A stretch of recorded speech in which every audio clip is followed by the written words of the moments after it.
Everybody got their tickets out? We're gonna wrap with something really cool. Get your tickets ready.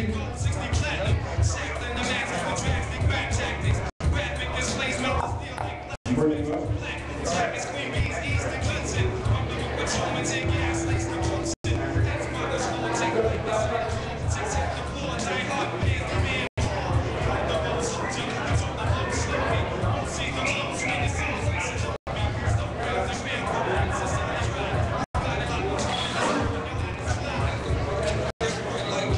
All right, get your tickets ready. About to wrap off something really cool, guys. Wow. That's my ticket. Now the first ticket is 7, 8, 2, 2, 4, 5. 7, 8, 2, 2, 4, 5. All right. 7, 8, 2, 2, 4, 5. Going once. Y'all ready? That's you? Okay. 7, 8, 2, 2, 3, 8. 7, 8, 2, 2, 3, 8.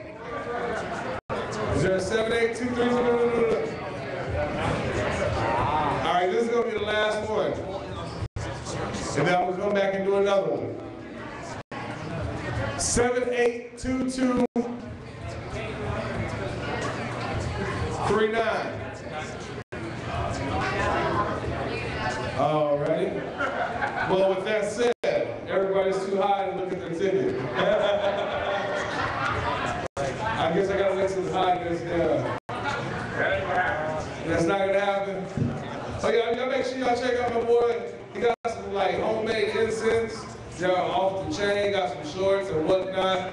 He got everything that you need. You need it, you got it. If you don't got it, you don't need it. All right? Y'all ready for y'all's first announcer and speaker, special guest. Y'all see them all over the web. All the way from Oregon. Y'all give it up for Russ.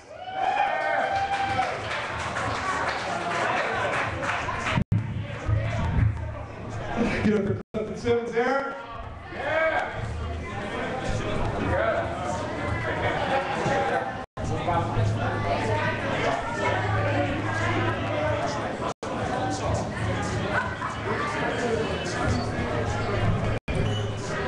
Hello, San Antonio. I said hello, San Antonio. Happy 420. Are you feeling it? You feeling the Marijuana Liberation Day? No. Yeah, I know. I tell you, I'm from Portland, Oregon, so this is kind of a trip to me. You know, we go out to these gigs here in Portland, Oregon. We're out there with joints, just hanging out in the parking lot. It's all good. Everybody's cool. But I wanted to talk to you a little bit about San Antonio Normal. Good job of doing here. Give a hand for San Antonio Normal putting this on for you. Oh, it should be. You know, I'm Normal's National Outreach Coordinator. I work in Portland, Oregon. I work for the national office out of Washington, D.C. And it's my job to recruit and foster a talent that is trying to change marijuana law on a local level. Whatever, I mean, like, you turn it And up. I'm here to tell you that we got chapters in Oregon, we got chapters We're still having that problem? we got chapters in New York, we got chapters all over the country, and there's no better network of chapters of Normal in the world than what you got going on in Texas. Yeah, like, it's still going? Like, seriously, a year later? San Antonio Normal, Houston Normal, Normal of Waco, Inc., Texas Normal down in Austin. Who am I forgetting? I'm sure there's another one. You guys are doing a great job here. The Truth Vehicles, the smart car you got going on. This is the kind of public relations that needs to happen. One of the things that I like to tell people when I go out around these things is how great it is. Because I kind of believe that when you're fighting for legalization, it can be tough to do because we haven't ever really seen it in our lifetimes. Marijuana was made federally illegal in 1937, so there's very few people alive today that can remember when it was legal. So I would like to come back from the West Coast and tell people about the land of medical marijuana. My wife's a patient my wallet. I've been able to have this card now for about the past 4 years. It's my medical marijuana caregiver card in the state of Oregon. And because I have this card, I'm legally allowed to possess 1.5 pounds of marijuana. That's right. 24 ounces of marijuana and 24 plants. 6 mature plants, 18 seedlings. But a funny thing happened the other day. This card expired on Thursday.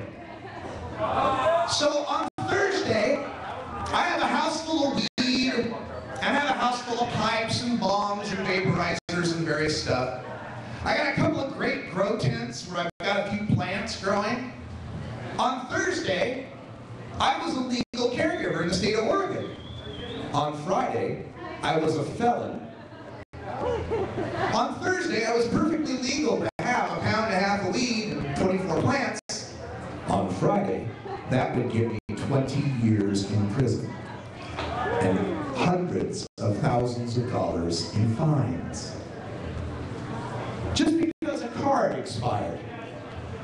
And I bring that up because, you know, I imagine you're out here in Texas and you hear the stories from California and from Oregon and you see the medical marijuana and all the festivals and the smokeouts and all that. Oh my God, it's the promised land. And it is. It's pretty cool. But it's a long way from where we need to go.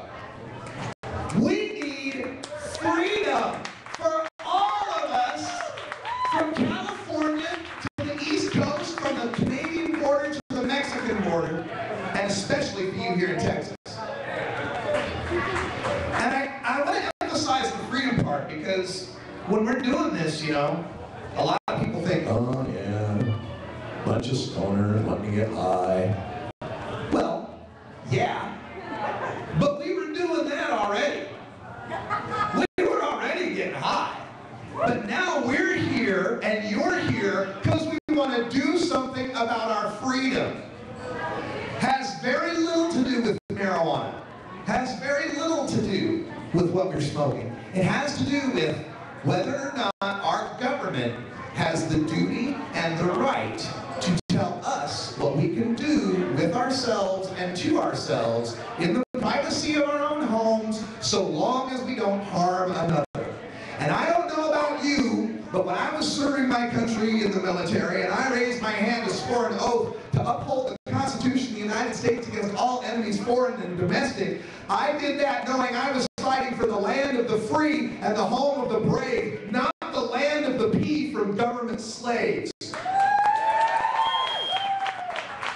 My father and my grandfather didn't fight in World War II to secure a country. By the way, my grandfather fought in World War II at a time when the Hemp for Victory campaign was going on, and it was legal to grow hemp fields in the United States because our supply of hemp got cut off by the Japanese.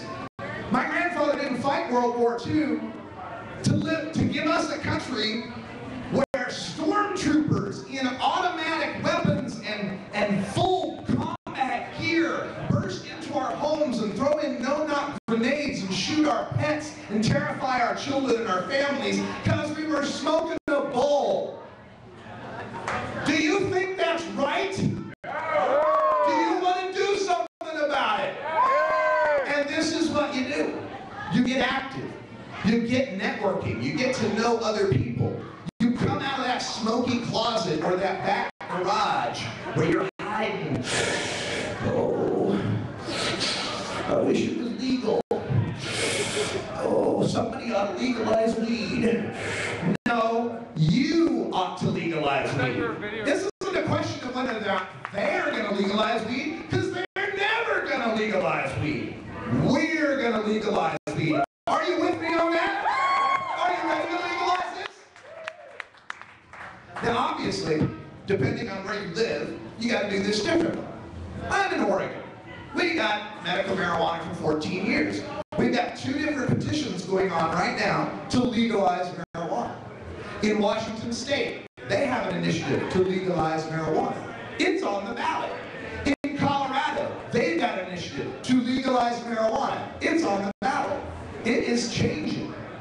When medical marijuana began, the U.S. Gallup poll for support for legalization was 25%.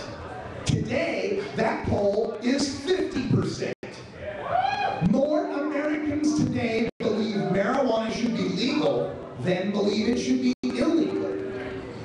But again, I'm in Washington, Oregon, Colorado, that's a different thing. In Texas, what are you going to do? It's tough in Texas, man, I understand. I was just down in Houston last month doing a seminar down there, and I got to talk to a lot of people. I talked to a judge who told me about how her caseload, her docket is so full, she can't get to the rape cases, she can't get to the burglary cases, she can't get to the homicide and all those cases, because it's backlogged with crimes where people are caught with 1/100th of a gram. 1/100th is the minimum standard for their tests to send people in. So when they bust somebody along the roadside and the Texas Ranger gets a little pipe there and he scrapes up a little bit of resin off of it, that's what they're sending to court. Did you know the clearance rate of rapes in this country is about 25%? The clearance rate for rapes, if someone is raped, they'll solve about 1 out of 4 of those cases. Murders, about 50%. About half of the murders are solved.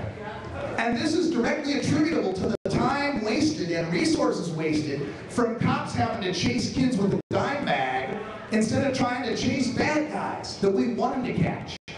This is directly attributable. In the 1960s, the rape clearance rate was 60%. The murder clearance rate was 90%. Another thing the war on drugs has done to this country is it's turned us into the world's biggest jailer. The United States houses more prisoners in our country than any other country in the world, including China, where they got 1.3 billion people. And we can change this if we all band together and start to talk to each other. And I know it's a scary proposition because, you know, so many people, it feels like, are against us. But when you actually go out and start talking to people, you'll find more people are really on our side. There's an amazing phenomenon about this. They did a poll in Minnesota when they were trying to pass medical marijuana, and they asked people 2 questions. They said, number 1, do you support medical marijuana? Then about 3 out of 4 of them said yes. And then they said, number 2, does your neighbor support medical marijuana? And about 3 out of 4 said no. Think about that. 3 out of 4 people really did believe something, but 3 out of 4 thought that the other 3 out of 4 didn't. It's like the propaganda is so intense, we've been convinced that our neighbors think we're evil, that we're the dirty doper potheads. And they don't think that. If you start going out and talking to them, you'll find that they're really on our side. And the ones that aren't on our side, I've got an assignment for you. Do you guys know who Rick Steves is? Rick Steves is a travel writer. He's on PBS a lot. You'll see him in Europe. You know, he'll be talking about what's going on in Europe and everything. Well, Rick Steves is an advisory board member for Normal. He travels all over the world. And one of his pieces of advice to me, I think, is the best thing I can tell someone who's wanting to be an activist. Because when you're an activist, you've got to choose what your level is. My level is, I'm 420, 24/7, 365, baby. I'm living it like it's legal. I got a pot leaf on my head every day, you know, so that's the level I can do. Other people, you might have a job, family, whatever, where you can't be at that level. So here's what I want everyone to do. Here's what you can do to help legalize marijuana. Are you ready? It's a very simple thing. This is from Rick Steves. Be the kind of cannabis consumer that people can't help but like. That's it. Be a responsible, polite, helpful, friendly, engaging, communicative type of person. Because what's going on in a lot of people's minds when they hear war on drugs, when they hear marijuana, when they hear potheads, cannabis, weed, whatever, their minds are filled with stereotypes and prejudices that have been built up since even before Cheech and Chong. I mean, we're going back to Pancho Villa, right? Going back to La Cucaracha, right? So there's prejudices that have built up for 70, 80 years now about marijuana and the people that use it.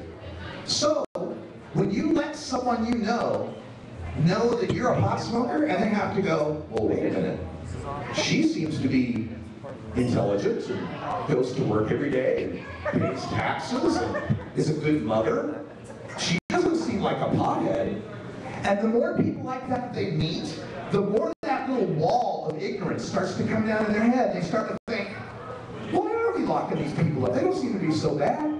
They seem to be normal, average, maybe a little kooky sometimes, but aren't we all a little bit? All right, and let me just close on this, man. Never let them degrade what you're doing as a marijuana activist. Never let them get you down to feel like, oh, why are you worrying about marijuana? Aren't there more serious things to deal with?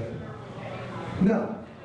I mean, there are very many serious things in this world, but don't ever let them degrade how serious this war on drugs is.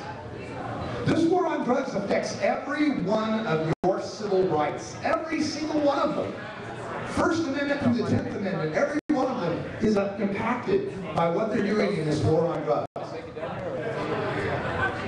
Just recently, the Supreme Court ruled that people arrested for any crime can be strip searched. Anything. Roach in your ashtray, strip search. This is not the America I want to live in, and I don't think it is the one you want to live in either. So, thank you for supporting Normal. I'm Radical Russ. And if you don't know, I do Normal's national podcast, and you can subscribe to it on iTunes. We're streaming right now, live, all across the internet. It's at live.normal.org. Live.normal.org. And Clifton, got it? Right on, my man. Right over here somewhere. Thank you. One more time, guys. Big Russ. Hell yeah. Already, man.